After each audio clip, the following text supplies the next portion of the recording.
Good evening.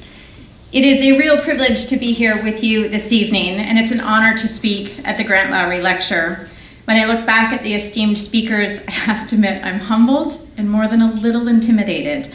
So thank you, Community Living Toronto and DCI, for inviting me here. I used to live in Toronto and work for CACL, so it's always a bit of a homecoming to be back with you. This lecture has also been a great opportunity to learn more about DCI Canada and your great work on the Convention on the Rights of Children and your efforts to achieve implementation of the Convention on the Rights of Children in Canada and see it incorporated into domestic law. I also note that at the international level, DSI is involved in a global study on children who are deprived of their liberty, and Inclusion International is also involved in that same study and have been trying to use the study to identify institutionalization as a form of deprivation of liberty. And Michael, thank you for that introduction. Your voice is so familiar to me, and listening to you transports me back to my living room, and I think it must be a Sunday, so hoping that might help calm my nerves a little bit.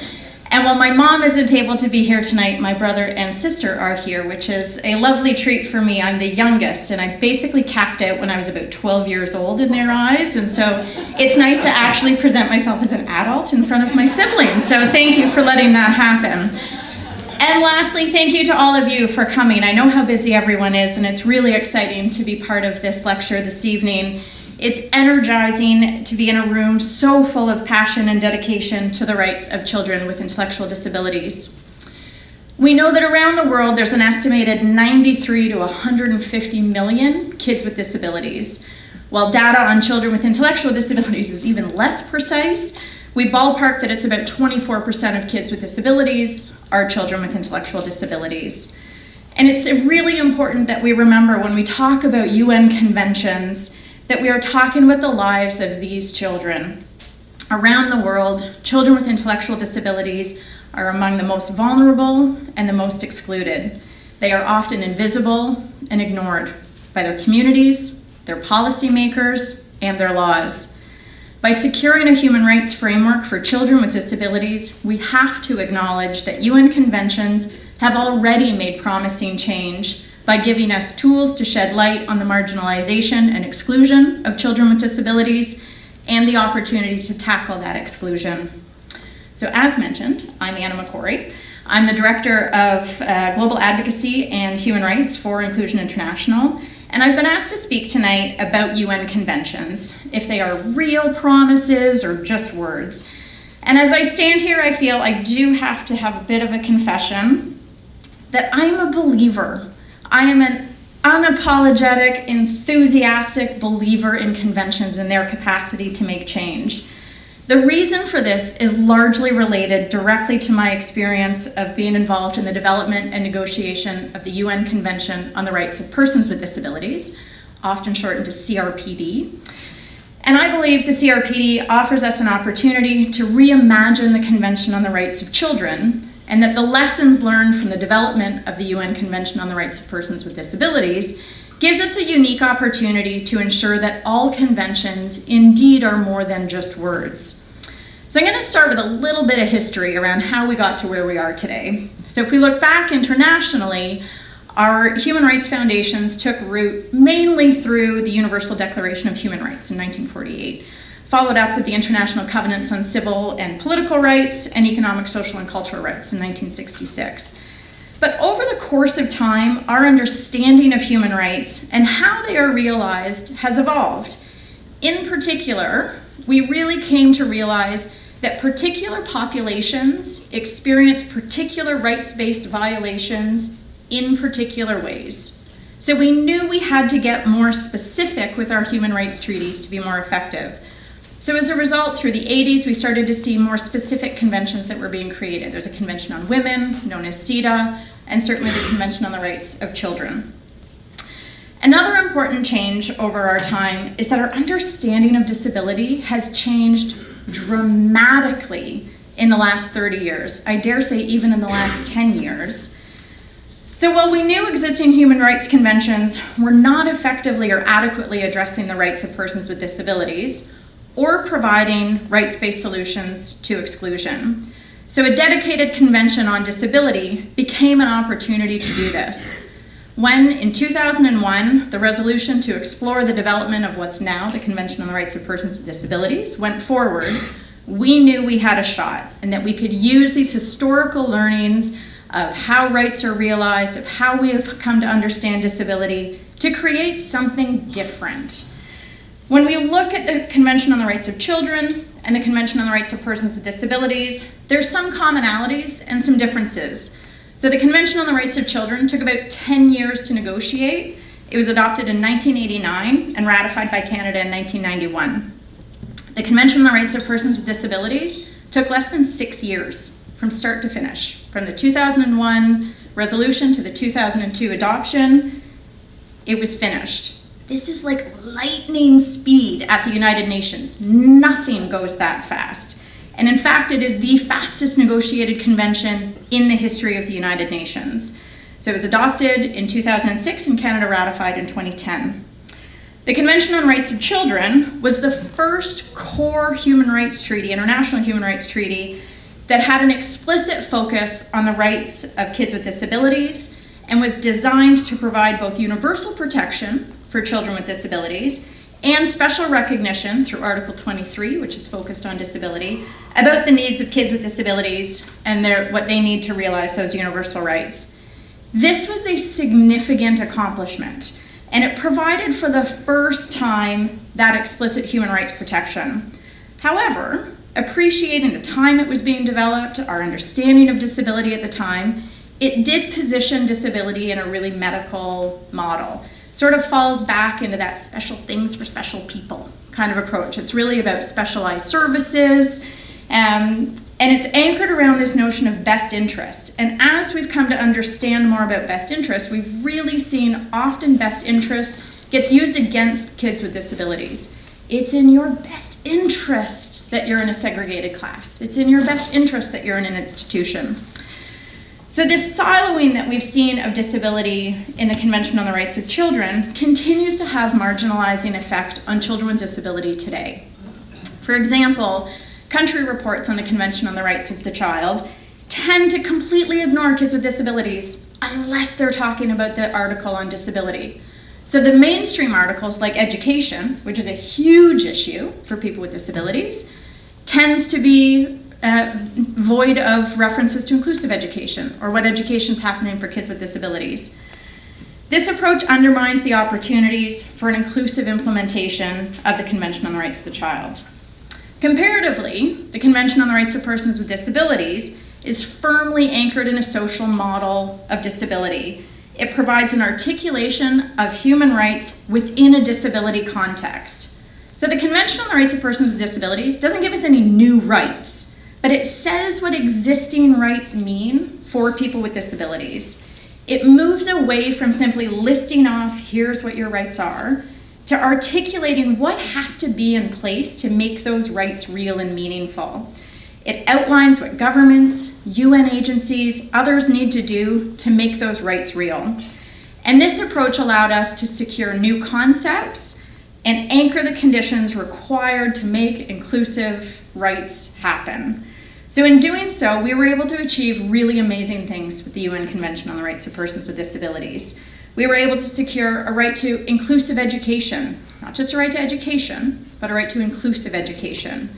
We got the right to live and be included in your community, including the right to choose where and with whom you live. This is a powerful statement in the face of closing institutions. We got the right to use support to make decisions, a significant step in dismantling guardianship regimes. We also secured for kids that children with disabilities have the right to have respect for their evolving capacities and need to be consulted. Additionally, we secured the right of children with disabilities to retain their fertility. This was a direct hit at trying to prohibit the sterilization of children with disabilities around the world. So the convention identified the barriers that were getting in the way of realizing rights and sets the stage for reforms to ensure new rights-based approaches that have a potential to be really different. It gives us a roadmap and provides us an opportunity to reread the Convention on the Rights of Children with a new understanding of disability and what's required to ensure universal rights of children with disabilities are being realized in progressive ways. So the CRPD is not here to replace the Convention on the Rights of Children. It's not here to be the only place that we look at the rights of persons with disabilities or children with disabilities. That would simply recreate the challenge that we see with Article 23. But it does give us an opportunity to update our thinking on the rights of children with disabilities. So I mentioned that it is a convention of firsts, and it's a convention of many firsts. In addition to being the fastest negotiated convention in history, it's also the first convention that has an explicit social development dimension. This convention understands that our rights don't exist in a vacuum. Our rights are made real in our communities, and we need social development and inclusive communities for our rights to thrive. The Convention on the Rights of Persons with Disabilities also has the most number of signatures received on opening day, which is really just the first day that states can sign on. It's kind of a policy wonky thing, but it showed a huge level of commitment, and it's the first time that Canada has signed a convention on opening day. So really that's kind of a lot of firsts for one convention to carry. So I want to tell you why I think it achieved all of those firsts. Because it's also the first time in history that a group affected by a convention was so deeply involved in its development and negotiations. So for me, the most significant reason I am a steadfast believer in conventions is because of how the Convention on the Rights of Persons with Disabilities came to be.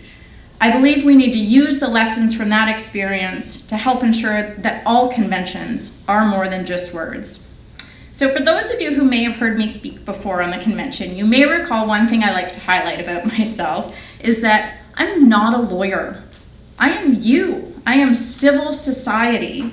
Now, not being a lawyer is not a big deal, except for the fact that I was deeply involved in negotiation of an international human rights treaty.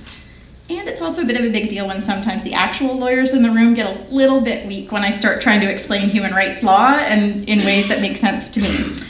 But historically, UN treaties and international human rights law has been the domain of lawyers and legal experts, but not this time with the convention.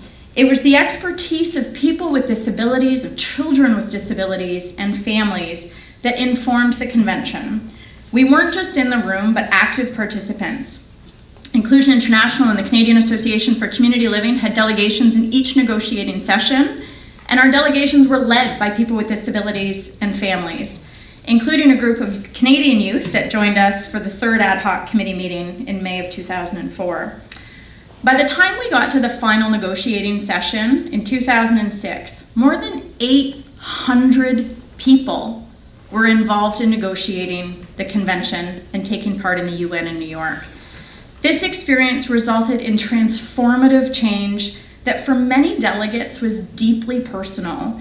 Many people on states delegations had never met a person with disability, person with intellectual disability, before in their entire lives. So to see someone, meet someone, talk with someone about their issues, their challenges, their successes, to see their potential, to see what was going on, helped us get a genuine commitment to securing a progressive and aspirational convention. Now, I don't need to tell anybody in this room that we are not there yet. I know that. It's been almost 30 years since the Convention on the Rights of the Child was adopted, and it's been 10 since the Convention on the Rights of Persons with Disabilities was adopted. The statistics and outcomes for people with intellectual disabilities are not exactly uplifting here or around the world. For too many children with intellectual disabilities, exclusion and isolation remains the norm. We know that kids with disabilities are overrepresented in social welfare systems. They're more likely to live in households with lower incomes, often because someone, usually mom, has to leave the labor force to stay home to provide care. We know children with disabilities are 3 to 4 times more likely to be victims of violence. For children with intellectual disabilities, the risk of being victims of violence is 4.6 times greater. We know that around the world, children with intellectual disabilities are more likely to be out of school, establishing a lifelong pattern of exclusion. Yet, we also know that when kids are in school, they're more likely to get a job. They're more likely to have friends. They are less likely to live in poverty. They are more likely to have stronger health outcomes. Families consistently report that inclusive education is the key to breaking down barriers and building inclusive communities. So how do we get there? Well, that's where all of us kind of come in on this formula. It starts with us. We know that children with disabilities, families, and our organizations are drivers of change. We are leading innovation, and we have the solutions to the challenges that are facing us. We need to be believers because we need to drive the change, and we need to be active in our belief. It's up to us to own it, to create it, and to give it life. So what does this mean? It means we need to focus on government, but also on ourselves. Sometimes it's easier to focus on what our government isn't doing, and we all know there's a lot they are not doing, but we also need to focus on what we're doing, and maybe what we're not doing. We are frustrated by the losses that we see, looking to recent supported decision-making policies in Nova Scotia, where I live, or here in Ontario. And we know we have to stand together and ensure we don't give up and that we keep fighting. Because if we give up, I guarantee the convention will never be more than anything but words.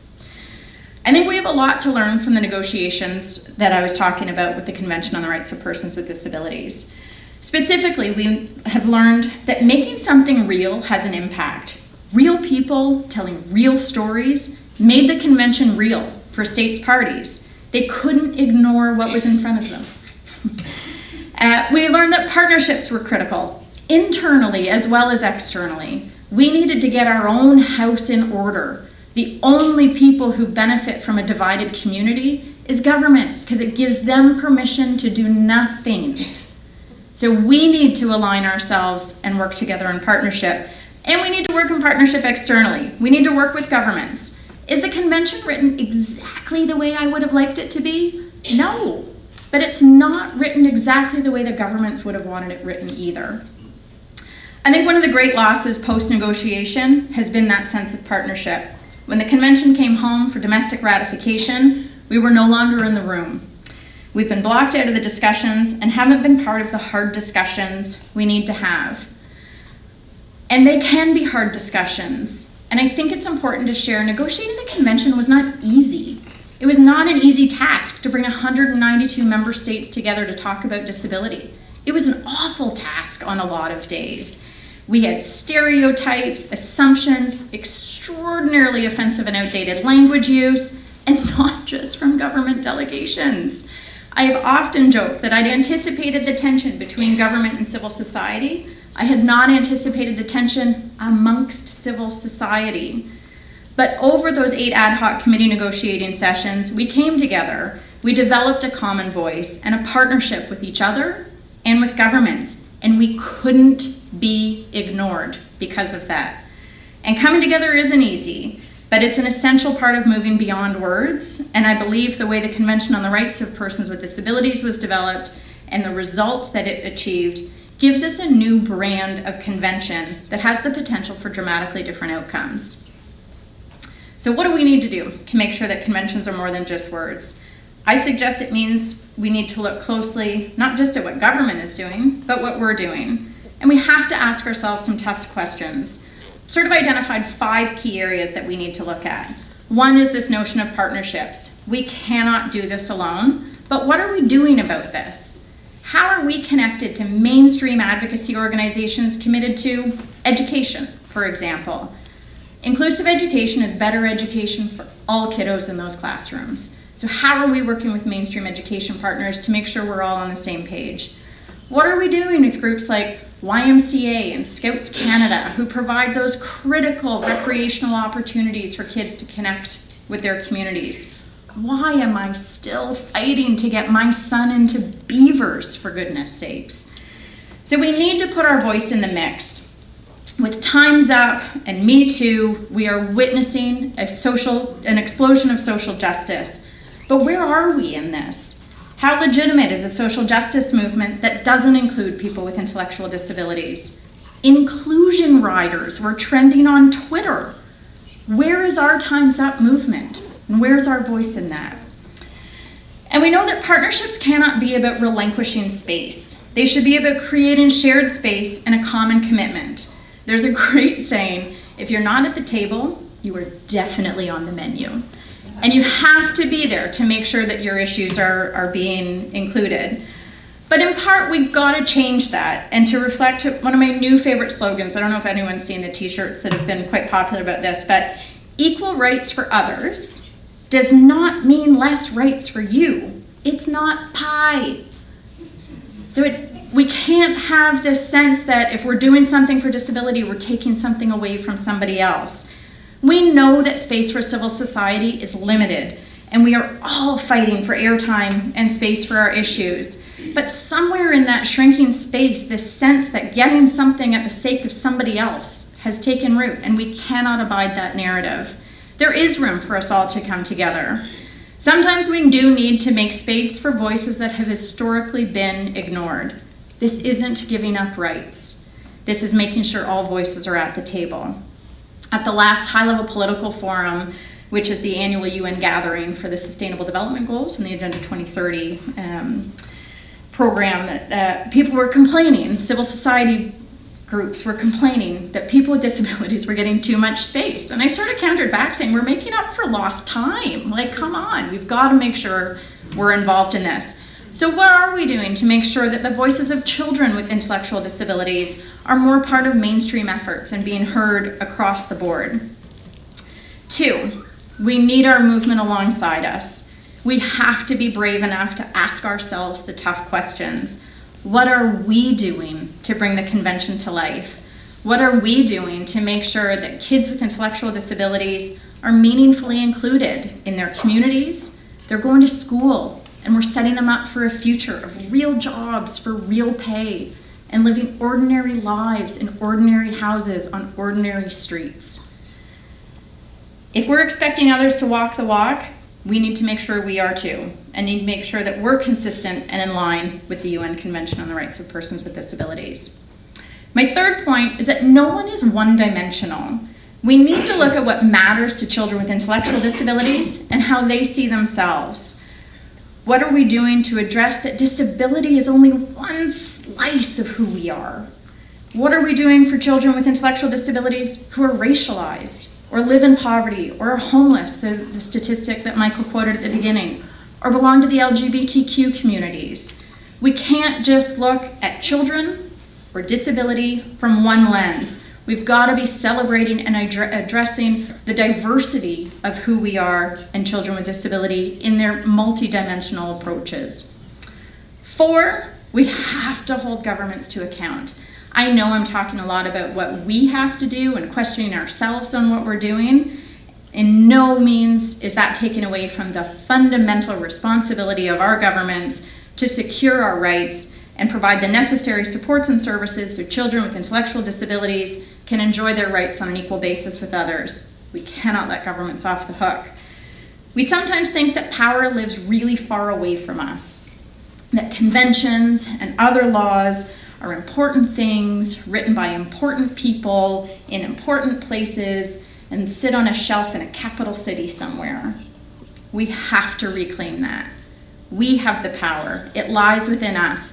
I once met with a member of parliament who told me that if he gets 5 letters, distinct and unique, nobody wants a template, nobody wants the sort of pro forma letters, but if he gets 5 unique and distinct letters on a common issue, it raises a flag for him and he pays attention. 5.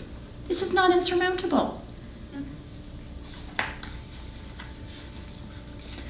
We have to hold them accountable. We have legal processes and complaints mechanisms at our disposal in Canada. DCI has recently been involved in cases where parents of Canadian-born children are being deported. We have a strong legal system that we can and should put to use. One way of domesticating international law is to secure its recognition in domestic rulings. Canadian courts are really receptive to international standards, and it's possible for groups like DCI or CACL or Community Living Toronto to seek intervenor status in these cases. And these cases give us an opportunity to put a name and a face to exclusion. They give us a chance to go behind the headlines and show that there are real people living real lives. On the international front, Canada reports to treaty bodies on every single human rights convention. What are we doing to influence that process, to position children with intellectual disabilities in the center of those reports? And how are we then using concluding observations from those committees to keep our government's feet to the fire? And my last point, number 5, is we can't do kids without families. If we want to get real on the rights of children with intellectual disabilities, we have to get real on supporting families. Families are a fundamental support for all kids. For children with intellectual disabilities, families are often the bridge that helps them realize their rights. Families need information, opportunities to connect with each other, short breaks from their caregiving duties, and help with disability-associated costs. So, is everyone still with me? I've been blabbering on for a little bit here. I know these are not simple tasks, and they are not simple questions. I know that the answer to these questions is often, we are trying and nobody is listening or nothing is happening. For what it's worth, as a parent, I'm often overwhelmed by my own talks on these things. I sometimes sit and think, wait a minute, I've got to fight all the fights in our daily stuff and do all this stuff. It's exhausting just thinking of it. And that's where our strong advocacy organizations and memberships and partnerships have to come in.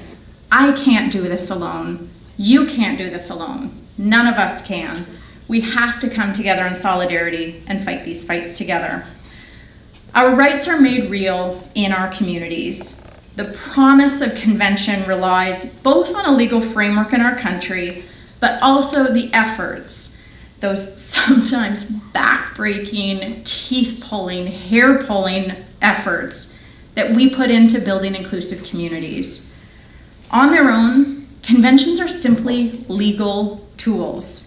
Without us, who can bring them to life and make their words real? As I said, I am a believer. I have to be. I need you to be. Because their promise starts with inclusion, and it starts with us. Thank you very much for your time.